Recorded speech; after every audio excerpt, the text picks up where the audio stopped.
An encouraging word about taxes. When this bold experiment in freedom called the United States was created, our founders knew that the first form of government is self-government. To be the land of the free required all citizens to govern their own behavior. Freedom is not open-ended. It comes with personal responsibility.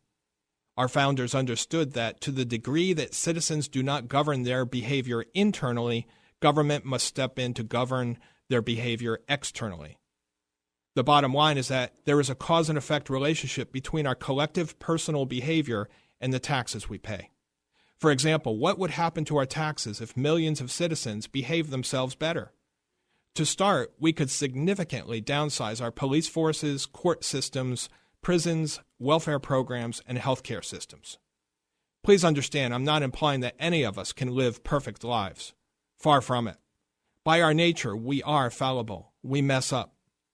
I have no desire to be a modern-day self-righteous Pharisee. As Jesus said, "Let him that is without sin cast the first stone." By the same token, all of us have free will, and we can turn the tide on our burgeoning government and crushing taxes by taking personal responsibility more seriously. This tax season, let us ask ourselves some probing questions. This past year, how much have you directly cost taxpayers? How much of that expense was the result of your lack of self-government, so external government had to step in and govern you?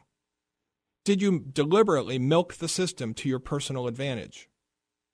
What are some practical ways that you can improve your own self-government and minimize the tax burden that you create for yourself and others?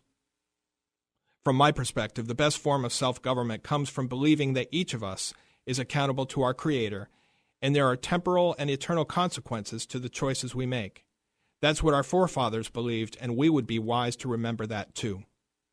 During tax season, it's also wise to recall that Jesus taught us to render unto Caesar what is Caesar's and unto God what is God's.